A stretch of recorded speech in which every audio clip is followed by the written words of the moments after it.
À coup de pourquoi.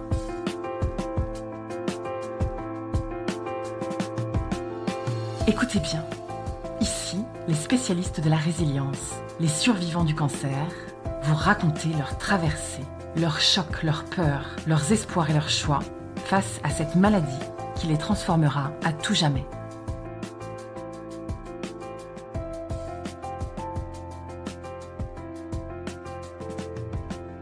Guillaume, qui va sur sa 40e année, situation familiale mariée, 2 enfants, 10 et 14 ans, garçon et fille. Je travaille depuis l'âge de mes 19 ans pour un tour opérateur croisiériste français, donc je voyage beaucoup, je vis à Cannes et je suis un inconditionnel du sud de la France, j'aime beaucoup le sud. J'ai été diagnostiqué en octobre 2019 d'une tumeur neuro-endocrine au pancréas, à la tête du pancréas, pour être plus précis, de stade 1. Donc j'ai eu là-dessus beaucoup de chance.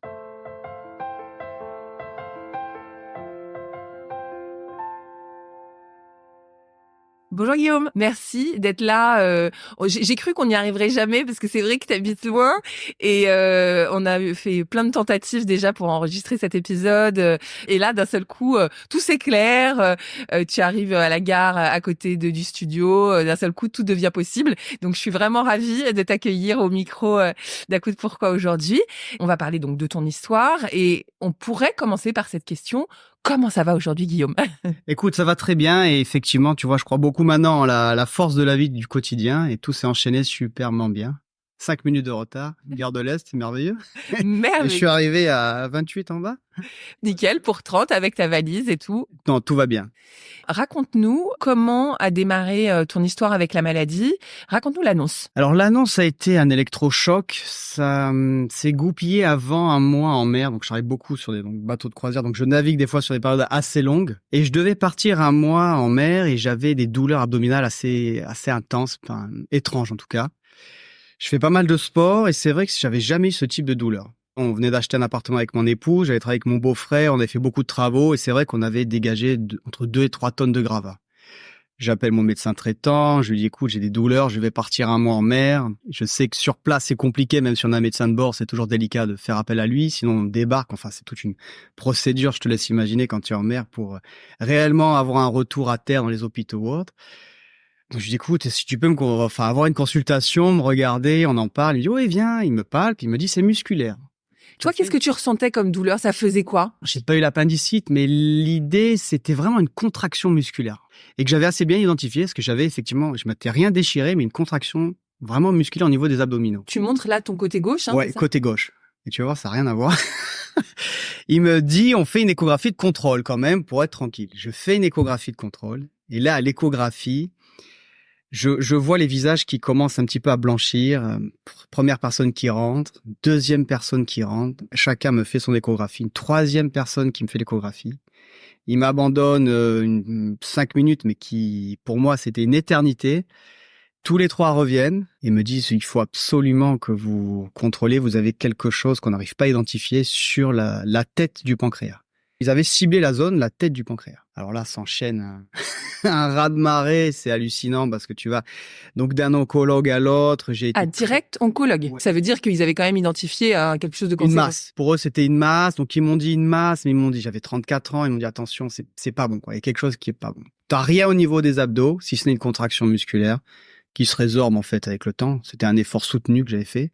C'est un peu dingue parce que tu veux dire, ce qui t'a fait consulter, c'est cette douleur musculaire, mais au final, ça n'avait rien à voir. Rien à voir, c'est une découverte fortuite, moi. Ah, c'est fou. Ah oui, c'est fou parce que par la suite, j'ai réalisé que je suis passé vraiment à ça, quoi. C'est ça, parce que là, le temps, il est précieux, là, pour ce que mais tu vas nous raconter. Tu sors de cette consulte où, d'un seul coup, t'as eu 3 médecins, t'as eu comme tu dis, en fait, c'est drôle parce que ce que tu décris, quand tu vois le visage qui se durcit, des gens qui regardent ton examen et tout, ça passe par là, quoi. On le sent, c'est pas palpable, mais en même temps, tu sens une tension dans l'air.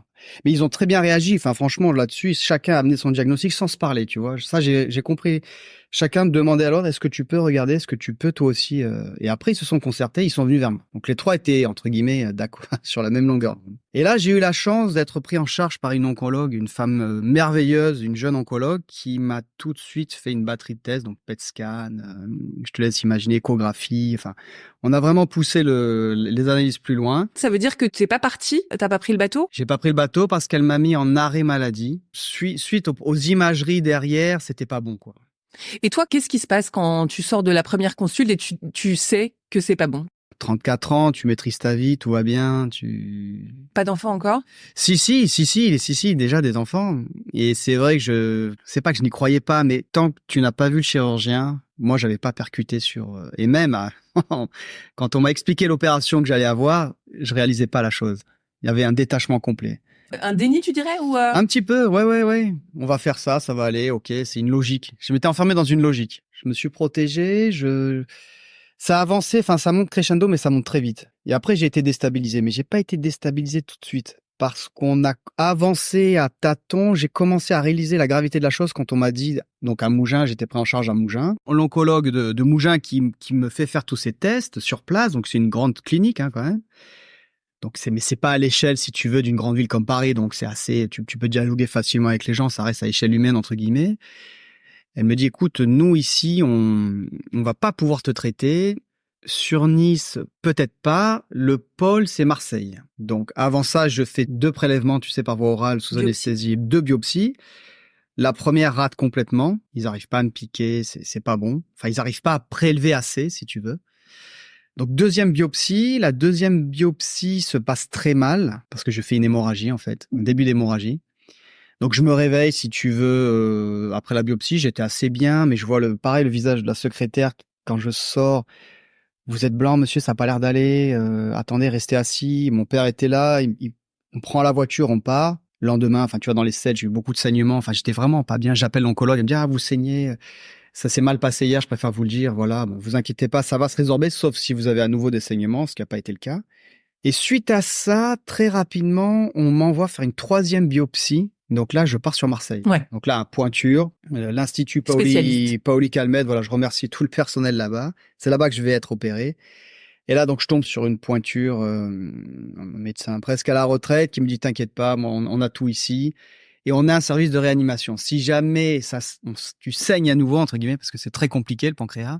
Ce que je comprends pas, c'est que tu parles de biopsie par voie orale, c'est-à-dire qu'il t'envoie une sonde finalement sur la tête du pancréas. Ok, dis donc. C'est très compliqué. J'ai appris que le pancréas, c'est un peu comme une éponge, donc ça peut saigner très vite. Et si t'as pas un service de réa à côté, ils arrêtent très rapidement parce que si tu veux, il y a un risque énorme. Je devais être quasiment élitreillé selon enfin, tu vois, l'hémorragie pour avoir un vrai service de réa. Donc ils ont tout arrêté. Okay. Donc ils ont foiré complètement l'analyse. Je peux pas leur en vouloir non plus. Donc là, tout se déroule bien et je me réveille avec ce médecin, donc vraiment en réveil. Il était au téléphone portable. Il appelle à un confrère, il me dit, écoute, j'ai un jeune homme pour toi, tu peux l'opérer quand? Donc là, ils discutent entre eux, ça sera décembre, et on était mi-octobre. Et là, si tu veux, ça a été pour moi un gros coup de massue. Je dis, ouais, c'est pas des blagues, on est sur quelque chose de lourd. Qu'est-ce qui t'a fait prendre conscience de ça? L'opération? Pas l'opération, mais le discours. Il me tenait les pieds, tu vois, donc il me rassurait. Et en même temps, il était au téléphone, il me massait un peu les pieds, donc voilà, un contact humain intéressant, si tu veux. Toi, t'es sur ton lit, tu te réveilles, t'es quand même un peu dans le cirage. Et là, je comprends qu'il y a une urgence, si tu veux. Mon confrère au téléphone portable, lui était en vacances, enfin, tu vois l'enchaînement. Raconte-nous un peu comment ta vie quotidienne marche avec ça, c'est-à-dire que tu es toujours en arrêt de travail, ta femme, tu lui en parles, les enfants. Qu'est-ce qu'on fait quand d'un seul coup on prend conscience? J'ai fait une grosse erreur, si tu veux, quand je suis revenu de Marseille, parce qu'au début c'était une masse. Et quand je suis revenu de Marseille après cette biopsie qui a fonctionné, donc j'avais pas encore les résultats, mais pour lui c'était une tumeur déjà, donc c'était clair. On attendait le grade avec la biopsie et j'ai fait, je pense, une grosse erreur, mais je l'ai compris après au téléphone avec mes proches. J'ai dit voilà, j'ai une tumeur. On va m'opérer, je sais pas trop, mais je comprenais pas encore ce qui se passait réellement. Et quand j'ai été convoqué, donc 10 jours, même une semaine après, avec le chirurgien qui allait rentrer dans les détails de l'opération, avant même déjà le résultat de la biopsie, parce que la biopsie, c'est rapide, mais c'est lent quand même les résultats, tu vois, je crois que c'était 2 semaines, presque 20 jours réellement. Je parlais de tumeur au téléphone et c'est un infirmier qui prenait le relais donc de mon dossier. Donc chaque fois que j'avais un infirmier qui était en charge de mon dossier à l'Institut Paoli-Calmette, on discute avec lui, il me dit alors t'as une tumeur, tout ça, tu te rends compte du mot littéralement tumeur, tu vas mourir. Tu l'utilises ce mot au téléphone, t'as des enfants. Et là en fait je me dis waouh, ouais, en fait j'utilise ça, les gamins ils l'entendent, c'est pas bon. C'est là que j'ai réalisé la chose. Tu vas mourir, tu meurs, c'est fort. Il me dit, parle d'autre chose. Isole-toi. Ils ont pas à recevoir tout ça. Et ça, franchement, je le remercie parce que j'y avais pas du tout pensé. Oui, mais on se rend pas compte, évidemment. Mais donc, attention aux mots qu'on utilise, spécialement pour les proches, spécialement pour les enfants. Les enfants, les proches, enfin, tu vois, même les parents, c'est des détails, mais c'est fort. Donc là-dessus, je rendez-vous avec le chirurgien et je tombe sur un spécialiste qui fait quasiment que ça, tu vois, des grosses opérations. Ce que j'ai eu, c'est une des plus grosses opérations au niveau du système, on va dire vraiment des intestins, tu vois, de la partie endocrine, quoi. Ouais. C'est assez lourd, hein.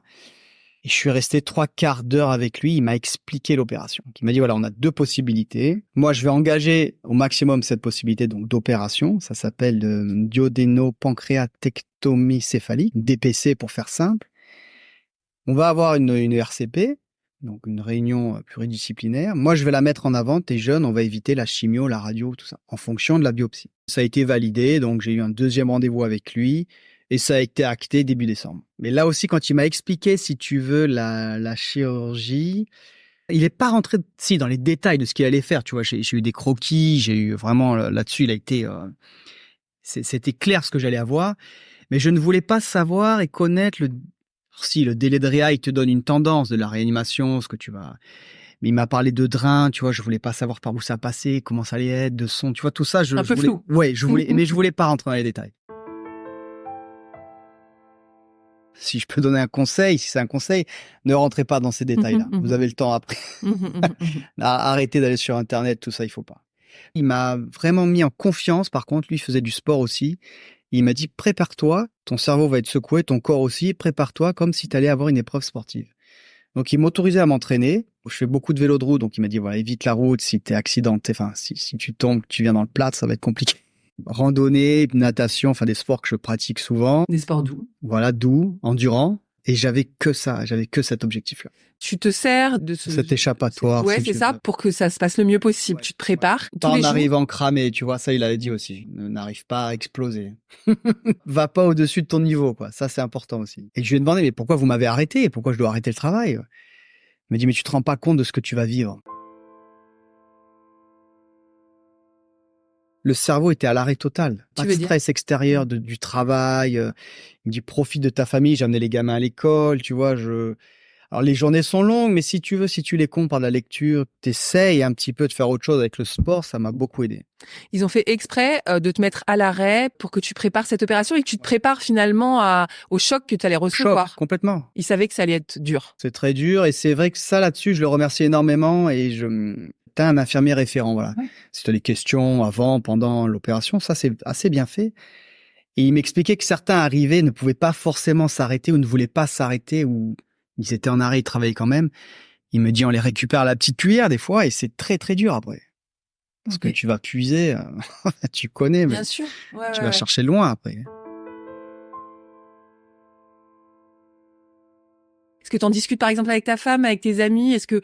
Où est la peur là-dedans? Je discute, mais en même temps, si tu veux, pas tant que ça avec mon épouse, ma femme, parce que son père, mon beau-père, est mort d'un cancer, si tu veux, aussi du côlon. Quelques années avant, donc on a vu la maladie, on a vécu tout ça et c'était dur pour nous. Donc un petit peu par pudeur, on n'en parlait pas beaucoup. Avec mes proches, j'en parlais, mais si tu veux, on rentrait pas trop dans les détails non plus. Ils étaient très affectés. Moi, je voyais aussi les regards qui changeaient, tu vois. Donc forcément, t'as pas trop envie d'en parler. Non, c'est dur. Hein. C'est une phase très difficile, ça. Quand tu dis, je voyais les regards qui changeaient, c'est-à-dire, ça, c'est pas très positif, non? C'était bienveillant. Devenir un malade, en fait, c'est ça? T'as quelque chose de grave. Ils étaient pas plus inquiets que moi. J'exagère. Moi, c'était l'inconnu total, si tu veux. Je refusais de lire des articles là-dessus, si tu veux. Je voulais surtout pas m'encombrer l'esprit. Déjà, d'aller à l'hôpital, tout ça, c'est des trucs que personne n'aime, mais Avant, j'y allais pas volontiers, mais j'y allais. Maintenant, j'ai qu'une envie, c'est de partir en courant, tu vois. Dès que j'ai un contrôle ou autre. Tu vois, Ouais, je vois. l'approche du truc, les odeurs. Et là, si tu veux, j'y allais pas volontiers, mais je me prêtais. Je me suis vraiment. J'ai gardé une ligne de conduite en me disant, voilà, c'est une chose après l'autre. T'as un rendez-vous, tu vas au rendez-vous. Tout ce qui est bon à prendre, tout ce qu'ils te disent, fais-le. Eux maîtrisent leur sujet. Et avec mes proches, tout ça, non, j'en parlais pas beaucoup. Puis je me suis enfermé dans une certaine discipline pour préparer mon corps réellement. Hein. Ça a été dur, hein, d'ailleurs, même pour ma femme, tu vois, parce que bon, elle me voyait faire du sport, mais pour elle, elle se projetait sur l'opération, sur il va partir, j'ai les enfants, enfin, tu vois, Bien sûr. Tu savais déjà que le post-op allait être corsé? tu te rends pas compte de ce que ça peut être. Le pancréas, c'est quand même un cancer particulier Ouais. qui se soigne pas très bien. Est-ce que tu avais ça en tête ou pas du tout encore? Alors, je l'ai compris quand le chirurgien, je parle de mon sauveur, m'a expliqué la chirurgie et m'a dit, écoute, tu as 34 ans, j'avais de très bonnes analyses, tu vois. Et j'ai pas eu cette tumeur sur le pancréas suite à une consommation excessive d'alcool. Enfin, tu vois, vraiment, les médecins en général refusent d'essayer de la chimio ou de la radiothérapie.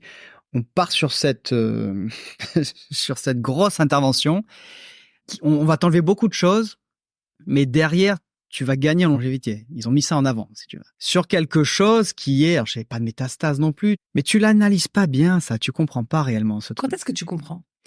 J'ai compris quand j'ai avancé dans les rendez-vous et que j'ai réalisé en fait que le pancréas, si on t'opère pas assez vite et tôt, c'est fatal, quoi. On m'expliquait que certains, dans ton métier, avaient des douleurs au dos. C'était un cancer du pancréas qui dégénérait, des tumeurs qui dégénéraient.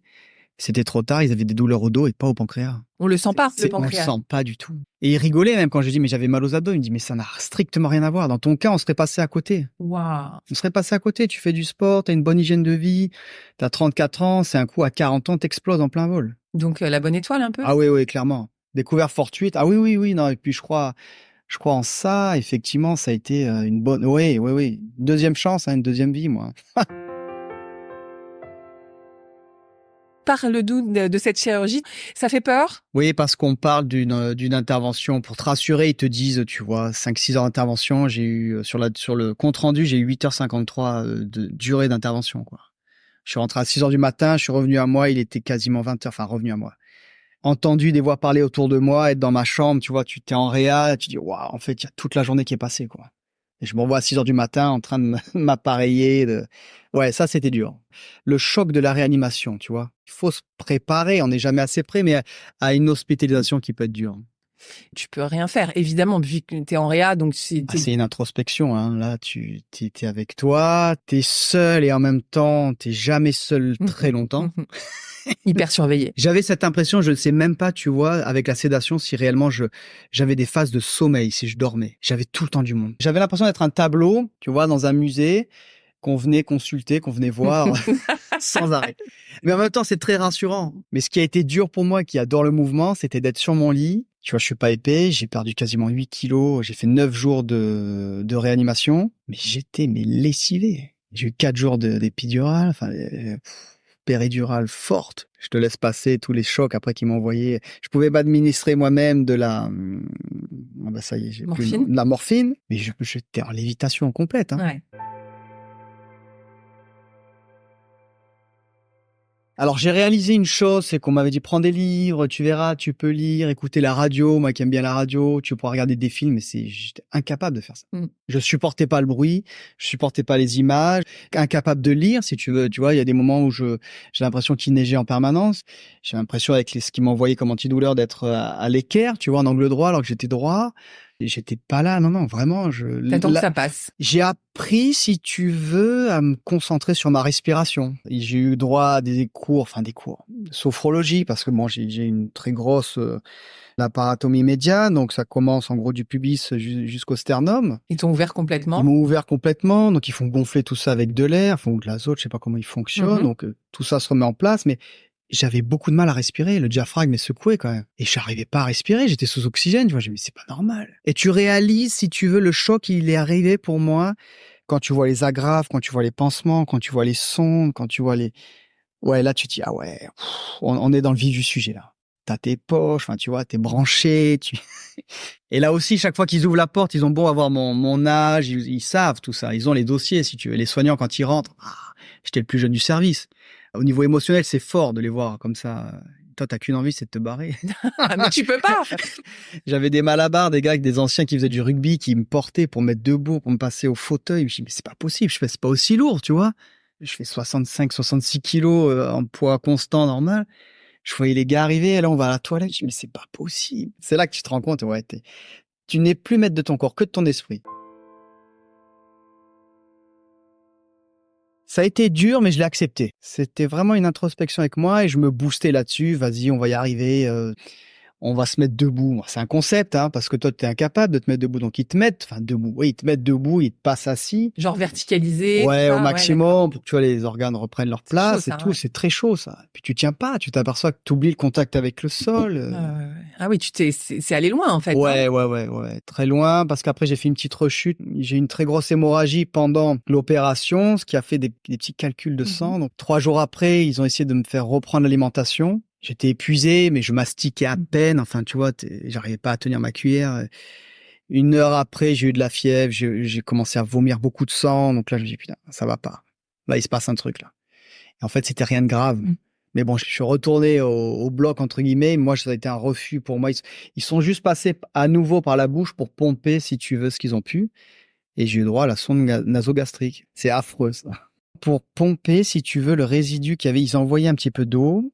Donc, tu as une impression de te noyer réellement pour pomper à nouveau et tu sors comme ça. Ça a duré 2 jours, mais ça m'a fait un bien fou après, par contre. Mais ça, c'était dur. Et dans ma tête, je pensais qu'à ça. Vas-y, tiens bon, ça va le faire, ça va le faire.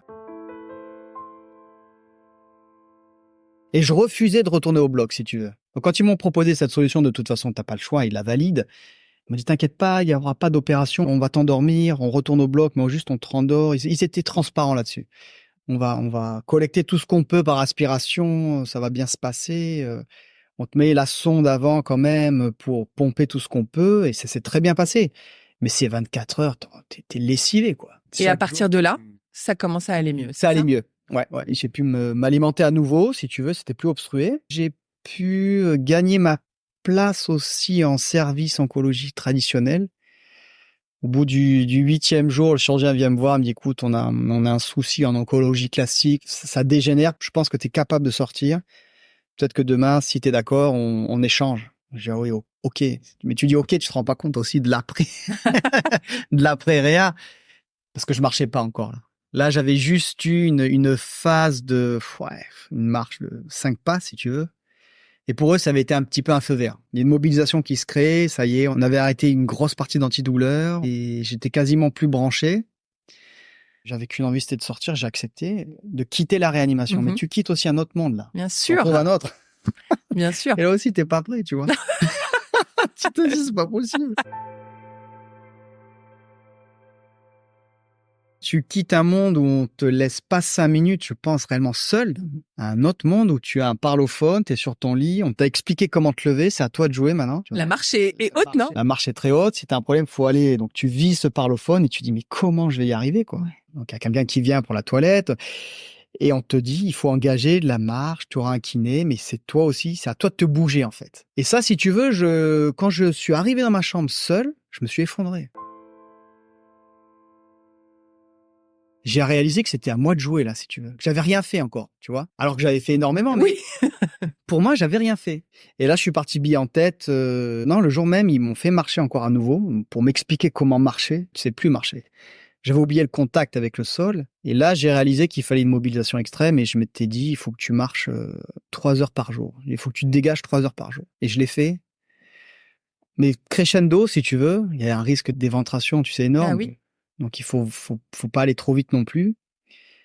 Mais il faut de la discipline parce que littéralement, sinon, je pense que j'étais capable d'exploser, si tu veux, moralement. T'avais besoin que ça aille dans le bon sens, t'avais besoin que ça marche. Sinon, tu t'aurais pas supporté, c'est ça? J'aurais pas supporté. 7 heures petit déjeuner, on venait m'aider pour la toilette parce que j'avais encore, tu vois, 3 énormes drains, donc avec les poches, tout ça. Donc, je suis incapable, moi, si ce n'est le visage, tu vois, donc je rentre pas dans les détails, mais il t'aide pour la toilette dans la douche, et là, t'as contact avec la douche que tu n'as pas avant en réanimation, donc c'est déjà un plaisir, tu retrouves tous les plaisirs de la vie, Et à partir de là, donc, j'avais que les couloirs comme objectif. Hein, donc, c'est des couloirs qui font peut-être 200, 300 mètres de long. J'avais pas le droit de quitter le service. D'accord. Donc, j'ai demandé jusqu'où je pouvais aller.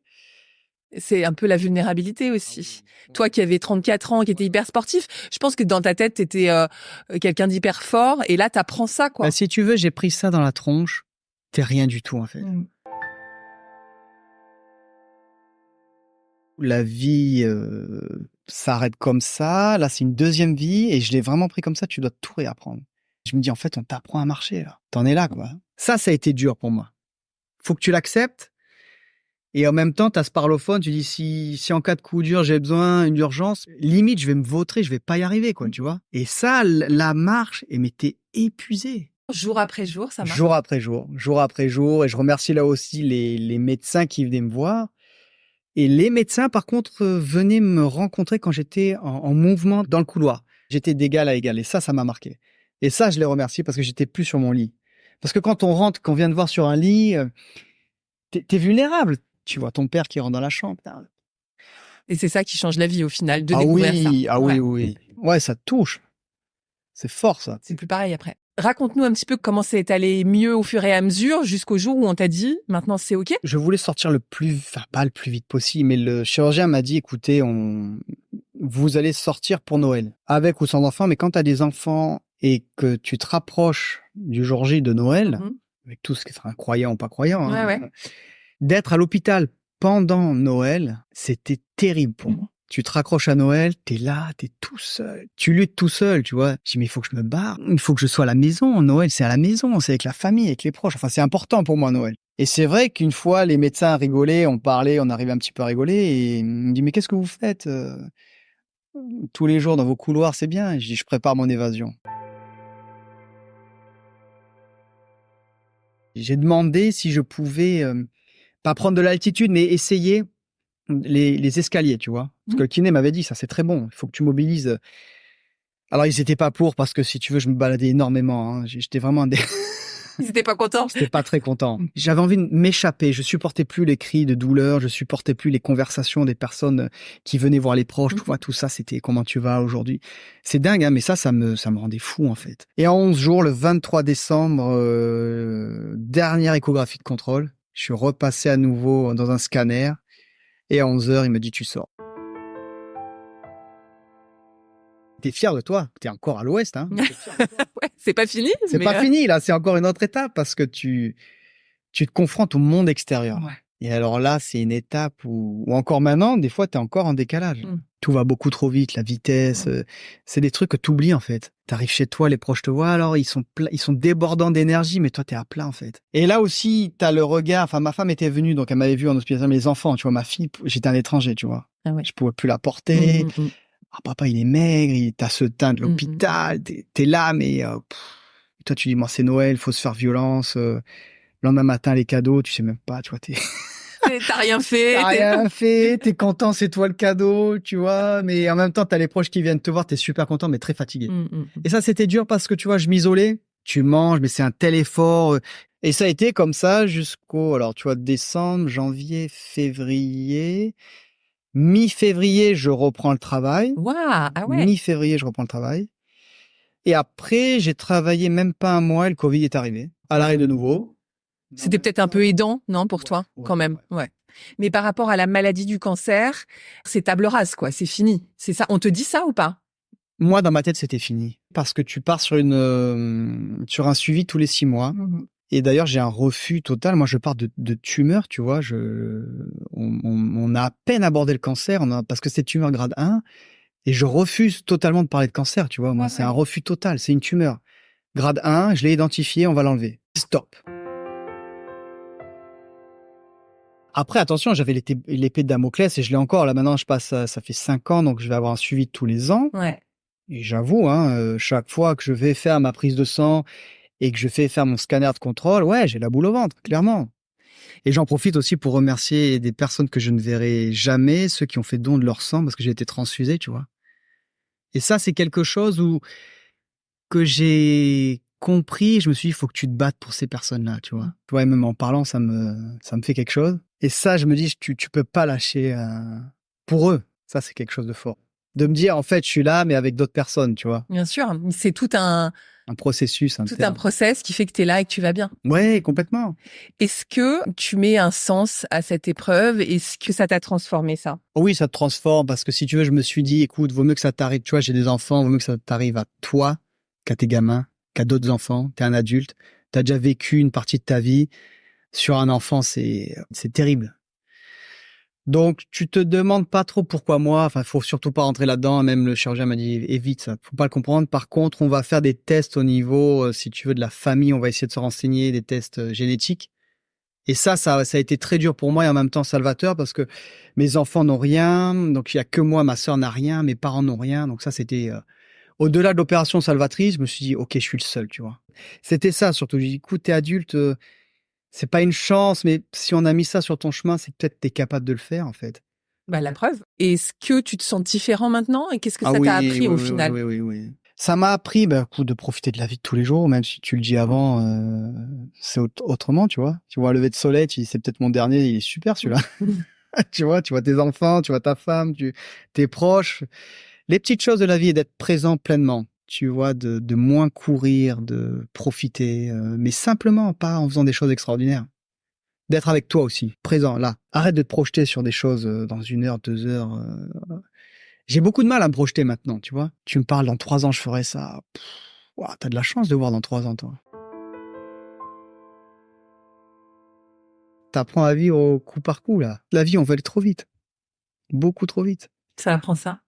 Et le sport m'aide beaucoup, tu vois, là aussi. Parce que j'ai un décalage, je le vois, des fois je comprends pas certaines personnes, de quoi ils me parlent, pourquoi ils se prennent la tête. Faut pas être confronté à ça non plus, faut pas dire on a besoin de ça pour réapprendre à vivre, faut pas non plus aller là-dessus, mais tu vois, quand je fais un effort, l'endurance, ça m'aide énormément à faire le vide. Le mouvement, je le mets en avant et je le conseille à des personnes, continuez le sport, ça vous fait un bien fou, quoi. Et plus même peut-être mentalement, tu vois. Je me sens redevable, tu vois, je participe, 1 an après, j'ai participé comme ça pour une association, tu vois, qui aide des gamins qui ont des cancers principalement. J'ai fait une longue distance en vélo avec un collègue, donc j'ai besoin de cette vie un petit peu associative. J'essaie d'en trouver un par an, tu vois, sur un effort. J'adore ça. Je renvoie un petit peu l'appareil. Besoin de rendre un peu? Parce que beaucoup de gratitude. Énormément. C'est un mot, tu vois, gratitude, tu l'apprends, tu le maîtrises pas avant ce mot. Merci infiniment, Guillaume. Oui, merci à toi, Aurélie. Et bonne route. Ouais, merci beaucoup. Si cet épisode vous a plu, vous pouvez vraiment nous aider à le rendre plus visible en lui donnant 5 étoiles sur Apple Podcast et en rédigeant votre commentaire. Merci.